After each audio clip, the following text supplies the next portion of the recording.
Our judges are really the lifeblood of everything we do at the Sandford Award. They're absolutely critical to the assessment of every site that applies, and we put in place quite a rigorous training process in order to ensure a high level of consistency in the judging, to make sure that the reports are all of the same style.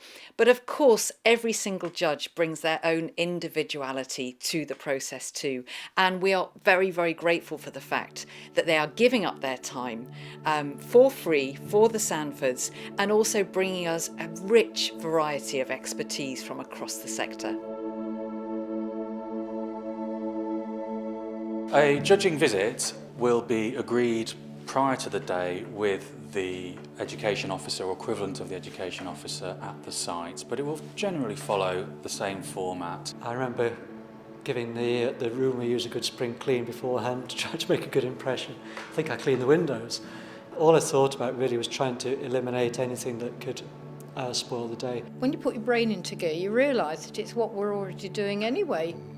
So it wasn't so bad then. The judge, myself, would arrive in the morning and talk to the person managing the visit on that day about their expectations from the day.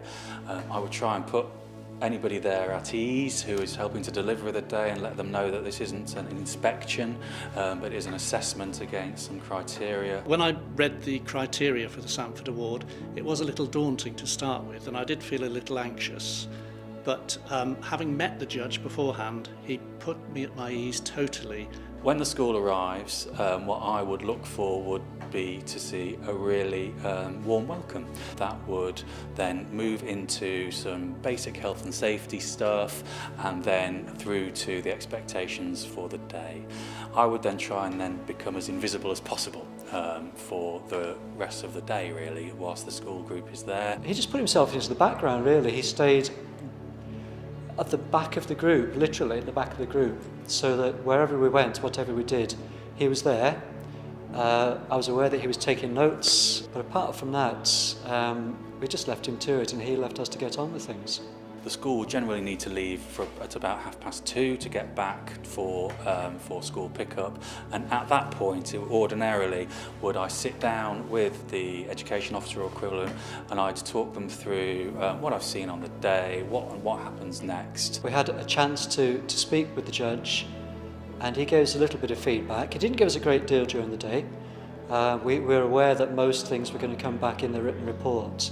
He just asked us a few questions about what we were doing, why we were doing it, how things had been developed. I was fortunate enough to be asked to judge Cromford Mill. What I found was a team of really committed volunteers who wanted to provide a unique visit for the particular school group that came, but also to give that genuine sense of place. Why the mill's here, why it's here in the Derbyshire Dales, why it's set within next to the river and the canal. The fact that it was being judged in a way was almost a side issue, because what I was really looking for was the assessment from the judge.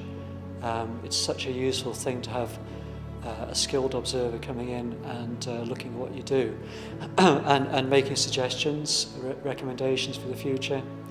So for me, that was probably more important than the judging itself.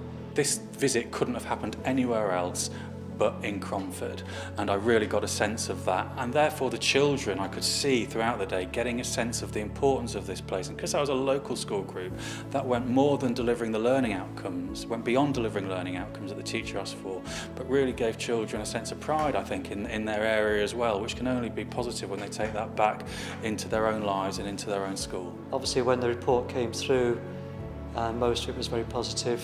We just felt it was validation. We've always had confidence with the Sandford Cascade that the advice that we got was genuine and was informed. So to have something from Sandford to say that we were doing well, it was so gratifying, really.